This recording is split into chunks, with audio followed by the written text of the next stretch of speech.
Here we are on yet another snowy day, or at least it is when I'm recording this. Hope you're well.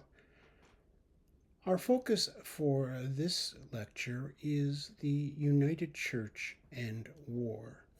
The two world wars and then the subsequent service in Korea and later still in actions in Afghanistan and other places had a significant impact on our United Church of Canada, the way we think about our involvement with the country. And as you know, we've been talking about the United Church as the conscience of the nation, as being involved in the nation. And so anything that has particularly gripped Canada has had a major impact on the United Church. And so, although it technically comes before Union in 1925, we need to start our conversation about the church and war. World War I had a major impact on the life of the country, on subsequent church life, and the memories of that conflict shaped the way the church and its people responded to World War II. Canada entered the First World War with the unrestrained support of the churches, particularly the Methodist Church. Churches were involved in recruitment, and there were many sermons preached extolling military service as a form of patriotic and Christian duty. The language of crusade was widely invoked.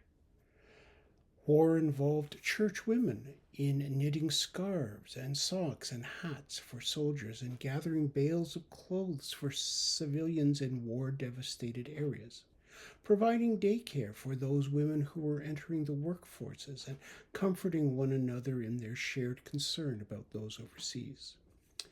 Meanwhile, the fight for prohibition was still ongoing, concluding with the Dominion-wide vote to be dry in 1919. Now, the end of the war and the return of soldiers from overseas had a profound impact on Canadian society.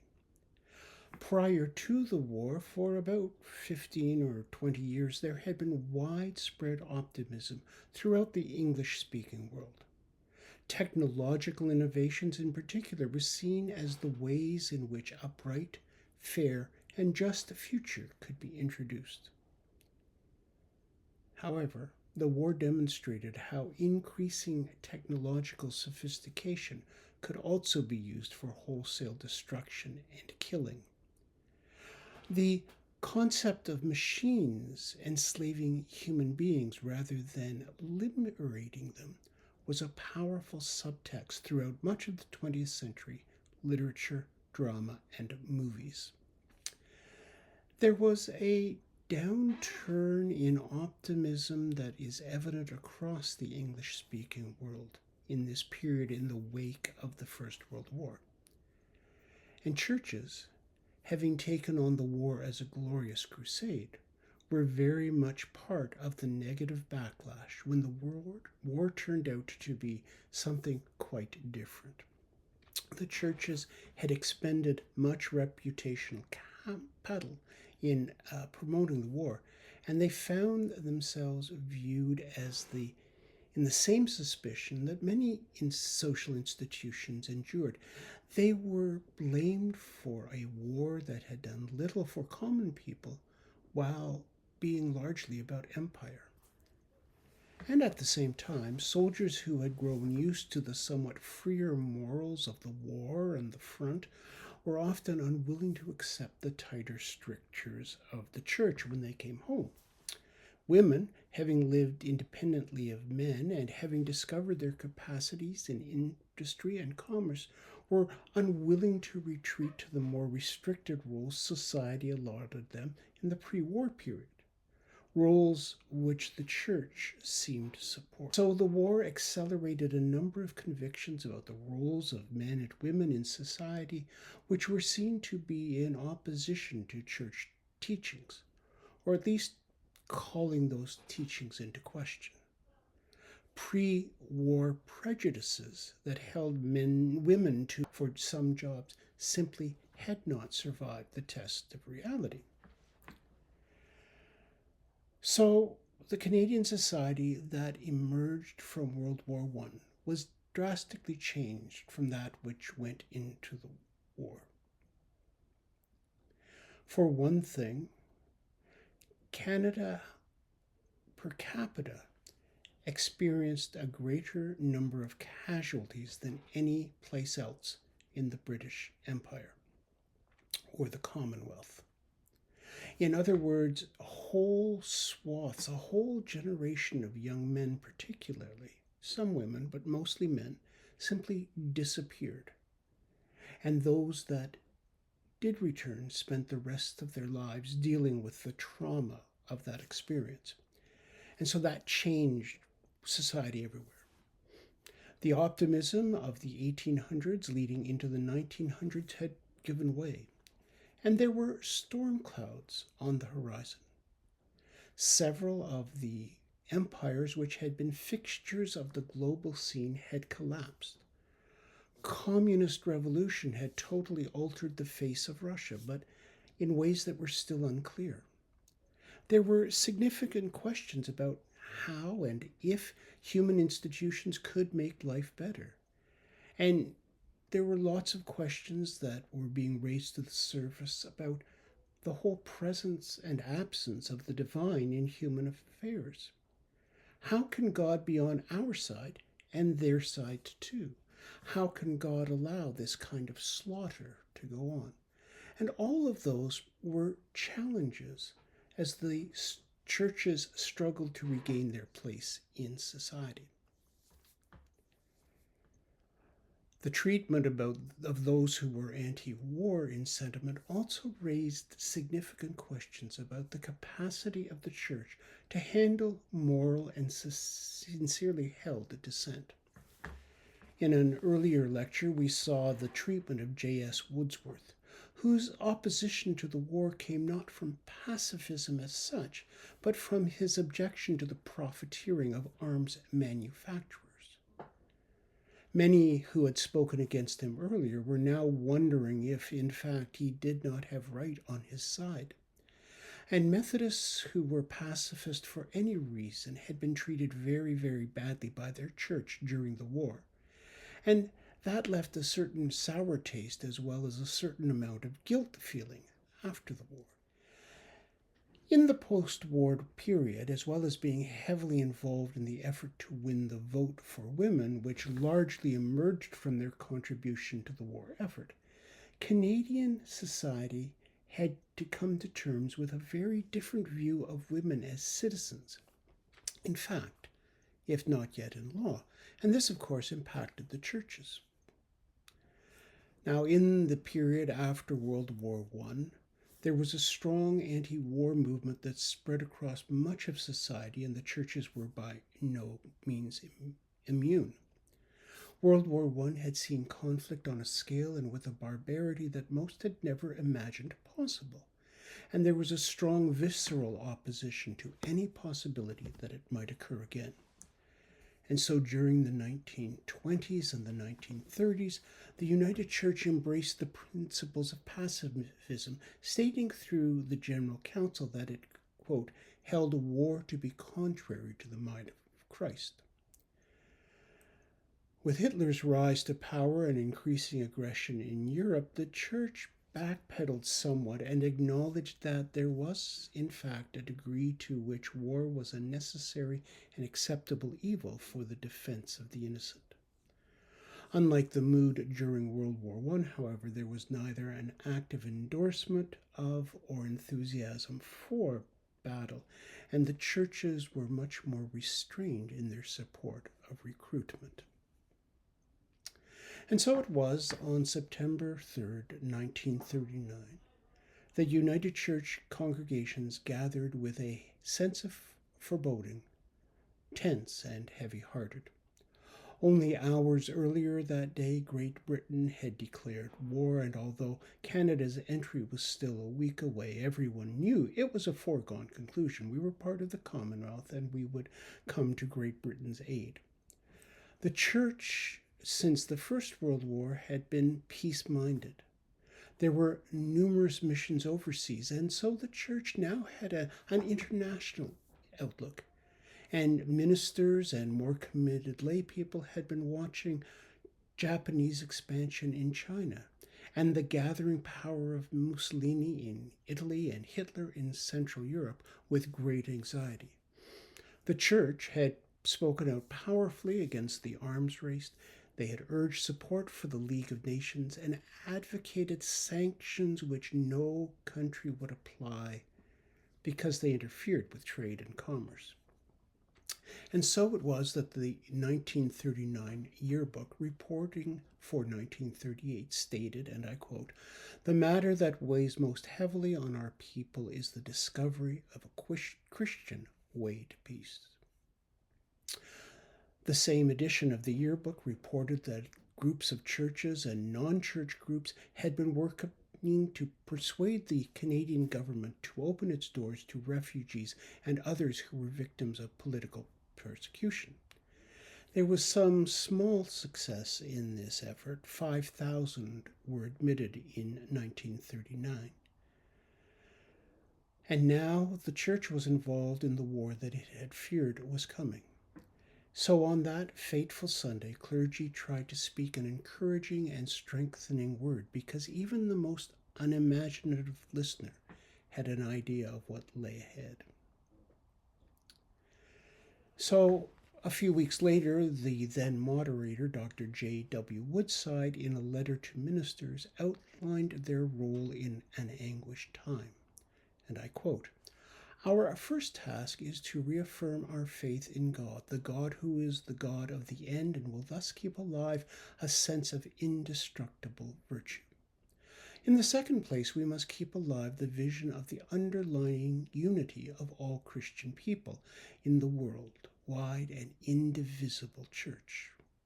Thus shall we deliver our minds from the malice that war brings, and prepare our minds for the day of healing when peace shall come. We must remember the paramount authority of conscience.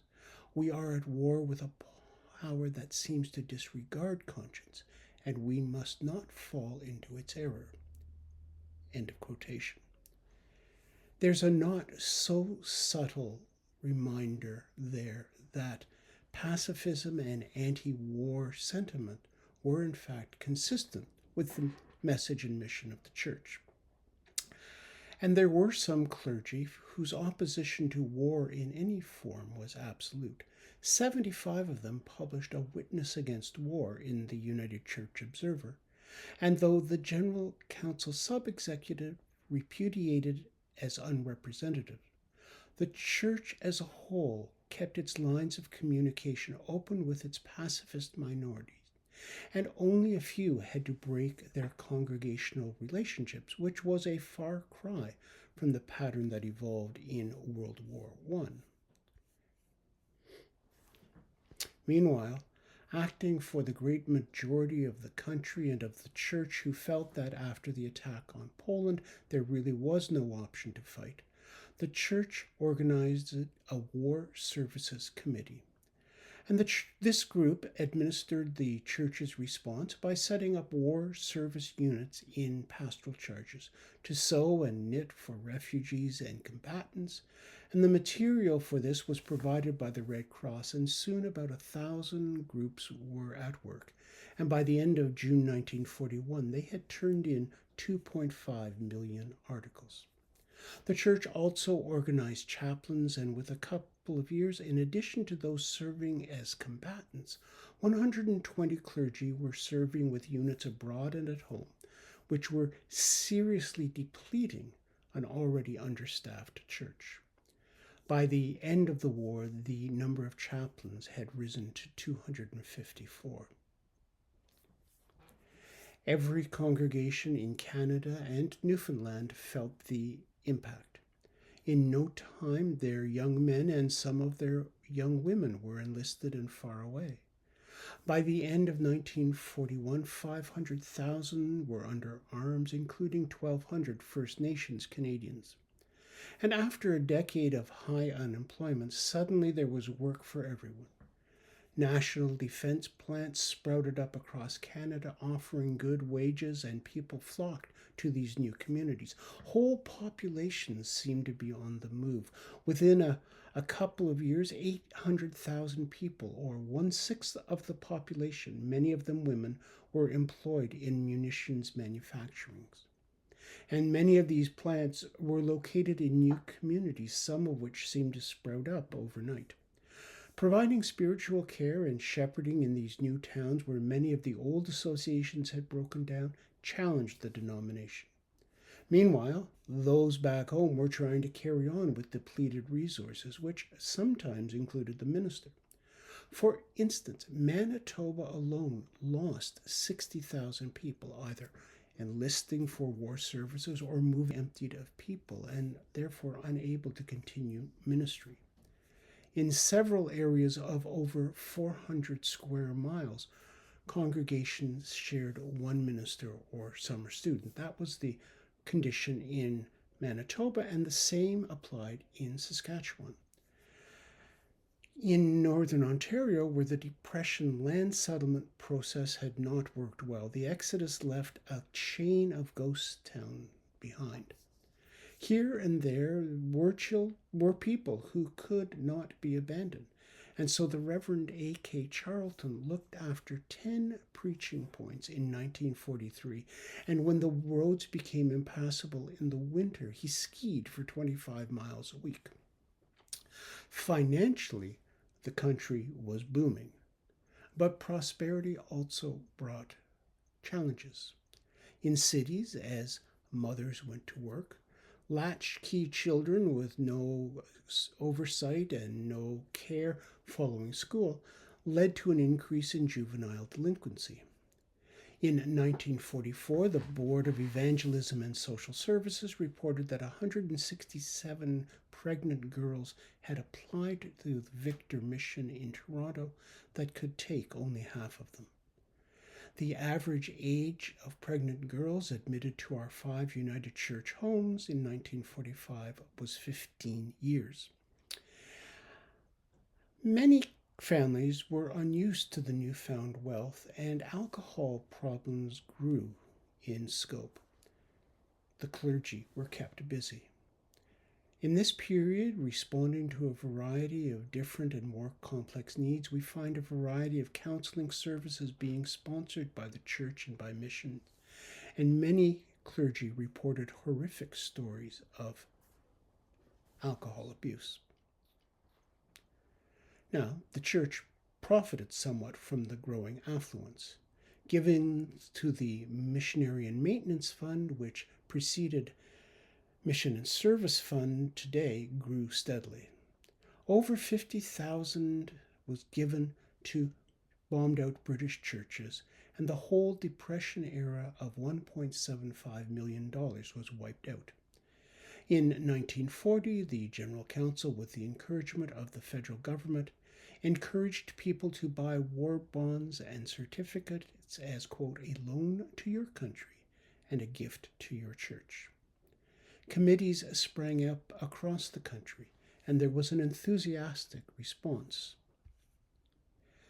Once again, the truly national character of the United Church was shown. Within it, in 1941, there were 8 Japanese congregations, and the largest was Powell Street in Vancouver, which had just celebrated its 45th anniversary, and in Mission City, a new Japanese church had been planted and was ready to be dedicated. Then came the attack on Pearl Harbor, December 7th, 1941, and the Japanese were now the enemy. There were tragic repercussions for Japanese descended citizens in the country. 76% had been born in Canada. Japanese Canadians numbered just over 24,000, of whom 22,000 lived on the BC coast. Suddenly, they were all seen as a security threat, and this precipitated one of the uglier chapters in Canadian history.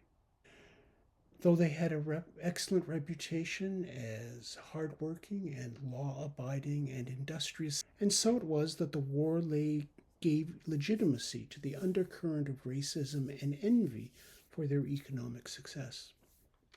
Coastal residents were genuinely terrified by the bombing at Pearl Harbor, and stories about the possibility of a Japanese invasion seemed credible. It rendered race prejudice and hysteria acceptable. Japanese people were dangerous. Their fishing boats were filled with spying equipment. They might poison the water supply. So went the cry. So, the federal government evacuated them to internment camps in the BC interior. The fact that the majority were Canadian citizens who had never set foot in Japan were ignored. Over 2,100 went to road building camps in BC and Ontario.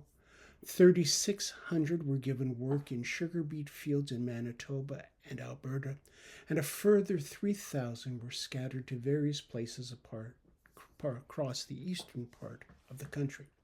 The majority, however, were relocated to 15 former mining communities. Their fishing boats, homes, and businesses were impounded. And during this period, United Church clergy began to move amongst the internees, reassuring them and ministering to their needs. Now, some of these clergy were of Japanese descent. Some were from the dominant culture. These pastors worked to maintain connections with the men in the camps. They tried to maintain connections between separated families, and they arranged for families to be settled together, and they otherwise strengthened morale. Missionaries from the United Anglican and Roman churches who had been pushed out of China and Japan went with the internees, organizing services, schools, and dispensaries. The United Church deaconesses took over the running of high schools when the Canadian government refused to provide them, which meant that Japanese Canadian teenagers following the war had not totally lost their place in the education system. Most of the high schools were directed by former missionaries who had been expelled from Japan, and there were excellent results. The first Japanese Canadian student to be admitted to University of British Columbia, UBC, after the war was a graduate of an internee camp school. And the presence among the internees established a connection for the United Church of Canada with Japanese Canadians that is honored to this day. There was a long-standing Methodist home for single Japanese girls in Vancouver, and after union it became a United Church responsibility. As part of the evacuation, 16 of the girls living there, all who were legal wards of the Women's Missionary Society, the WMS, all 16 had to be moved out. The church relocated them to Saskatchewan. Midway through the war, 700 Canadian-born Japanese found work in Toronto. They were the founding core of the Japanese United Churches in that city, and the Interchurch Society was very active in supporting those folks and finding them lodging, training center as a residence. The Interchurch Council played a crucial role in raising the consciousness of United Church members. They even attempted to access the Prime Minister with their concerns about Japanese Canadians. Quote, "The Japanese people never had fair compensation for their property. They were sold for next to nothing. All were financial losers," end of quote. The committee didn't have much luck in stopping the internment. However, they did manage to pause and then halt the drive towards mass deportations of Japanese Canadians.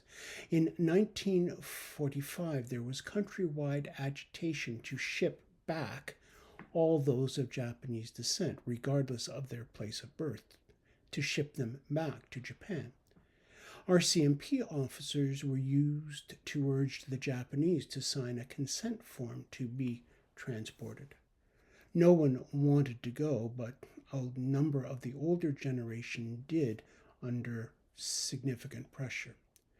After frantic work, the Interchurch Committee managed to delay for 2 days before the first boat sailed, and that cut down on the number of those deported. The actual repeal of the legislation took 13 long and anxious months, and during that time, some 4,000 Japanese born actually left the country, accompanied by their Canadian born children. And it took 2 further years for those who remained in Canada to have their full rights and freedoms as citizens restored.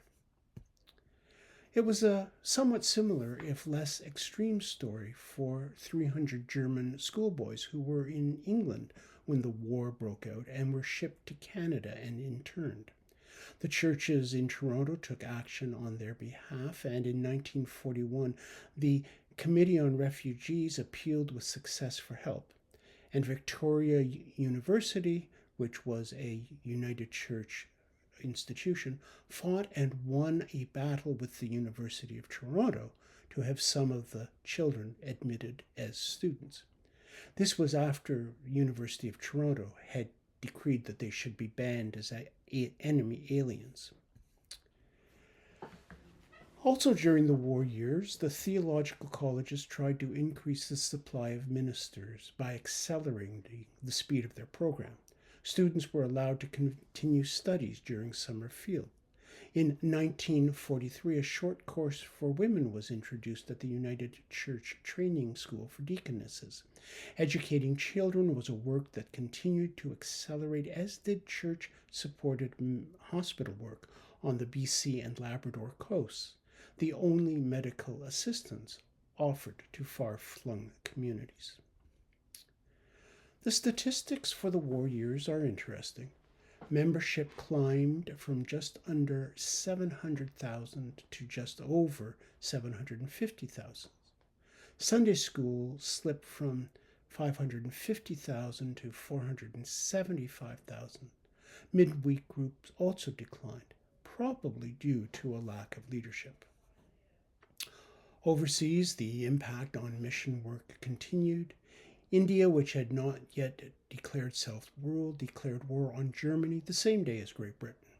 The shock wave spread throughout the country to the United Church's Central India Mission, so in addition to its regular task, it was coping with new challenges.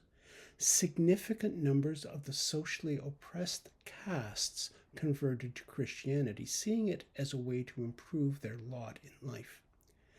In 1937, however, the requests for baptism grew from 300 to 1,500 in 1 year. However, illiteracy was widespread in that group. One Canadian-trained Indian pastor was responsible for an area where only 20 could read out of a population of 4,000. And given the nature of Protestant Christianity, which is so dependent on reading the Bible, literacy rates were a major challenge. The Reverend George Bryce was loaned from United Theological College in Montreal to spearhead literacy programs. Attached to each of the literacy training camps were medical dispensaries, and so by 1941, the only doctors in central India were 4 Canadian women with an absolute patience. During the war, regular missions were also asked to train welders, mechanics, and clerks for the army, and mission-owned printing resources were seized for war needs. There were frequent cholera epidemics in various parts of India, and Canadian missionary doctors, male and female, worked with few helpers and resources to battle the tide of disease. Mission and maintenance fund gifts provided for the vaccination of over 20,000 people. Travel between Canada and India became increasingly dangerous and finally ceased, meaning that both furloughs and replacement staff were curtailed. And those missionaries that had sent their children home to Canada for education were not able to see them for a number of years. The attack on Pearl Harbor made it impossible for Westerners to stay in Japan and Korea, both formerly major mission sites. The mission staff, while aware of the tensions, had hoped that Christianity might be a major reconciling force, but they were forced to leave. By 1943, all Canadian born mission staff had left, but only after 3 of them had been interned by the Japanese for a year.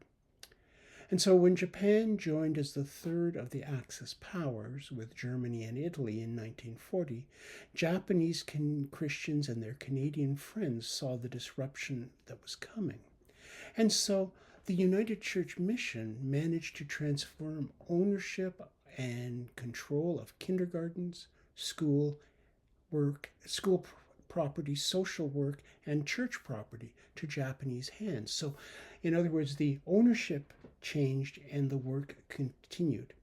And even more significantly, 33 Christian denominations from different countries working in Japan, plus the Salvation Army, united to form the Church of Christ in Japan, which then took its place as a reorganized Christian council, which created an all-inclusive Christian front, which was unprecedented in the world at that time. Now, in Korea, save for a single staff person in Seoul, primary mission work had flourished in the Northeast and in Manchuria up until 1938. The war in China had harsh repercussions, and mission work was entirely halted in the face of severe and constantly growing oppression. There were 3 China missions in different parts of that country. For the United Church personnel, in China, war was nothing new. There had been civil war and banditry for a number of years. The Japanese had also been taking larger and larger bites out of China since 1931. And so from 1938 on, the pace of Japanese expansion rapidly increased, bringing missionary work to a halt because the expanding Japanese empire was very hostile to anything which reinforced and supported either Chinese or Korean people. Often those missionaries had been providing aid and comfort to refugees fleeing the invaded, and the only missionary staff who could claim Chinese descent, both clergy and doctors, were allowed to remain. Now, in some places in the country, in China, life was a little better. A church membership badge was even respected by the bandits as a sign of neutrality, so missions could continue their work, as could the International Red Cross. But in time, even that work was curtailed. With highways blocked, medical supplies were increasingly difficult to get. The Japanese would put a price on the heads of foreign missionary personnel, medical and otherwise. Inflation was a huge problem. For instance, rice, which in 1938 had cost 50 cents a bushel, soon cost 40 cents a bushel in 1943. So from 40 cents in 38 to $40 in 43. Everyone was cold because the cost of coal had risen so high that it could only be used for cooking. By 1945, there had been a rise of 300% in the cost of living from 1938. So 1938 to 1945, 300% rise in the cost of living. That meant the closing of some mission schools and the resignation of some native-born personnel because their stipends were simply too small to support them and their families in the hyperinflated economy. In one of those curiosities of history, the Chinese university population managed to thrive in the face of all this. The Western China Union University had 891 students plus 3 combined medical schools with over 500 students, and in each case half the students were women. By the time the war came to an end, enrollments had actually increased, so there were some bright news in the gloom. The situations of refugees absorbed a tremendous amount of time and energy, which usually was taken from evangelism and church growth efforts. During the war, the Christian community in China shrank. Then, when refugees began to return home, they left considerable gap in the social fabric of the places where they had sheltered. Many Canadian mission field buildings had been heavily bombed with great loss of life. And so the report of 1945 in the United Church Yearbook noted, quote, with personnel just 1/3 of what we had, our line was stretched so thin that we could not advance anywhere. In 6 out of 10 stations, we had no foreign pastor and no foreign doctor. In order to keep essential services going, we sold some of our property, and this caused friction with the Indigenous church. All in all, there were more than buildings that needed repair in the years ahead. End of quote. Turning to Africa, the United Church had missions in Angola, which was not directly touched by the war, but the international tensions affected it by lowering resources available for mission work. The war at sea made travel for furlough very difficult. Native staff, well trained by their Western mentors, managed to keep many of the medical clinics, orphanages, and leprosy hospitals open.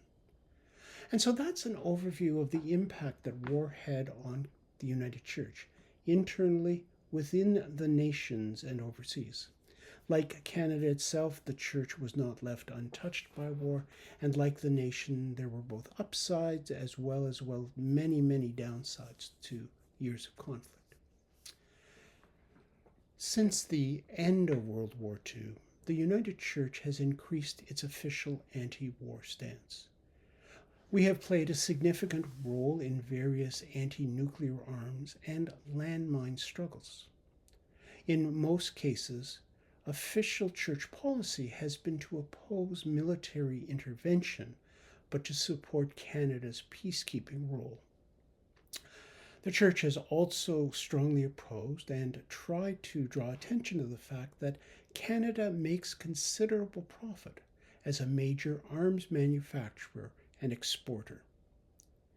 At the same time, as a major denomination, the United Church has been a significant provider of chaplains to the armed forces, trying to walk that narrow line of saying that we are opposed to war, particularly war by nations, at the same time providing spiritual and pastoral care for those who serve Canada in our armed forces.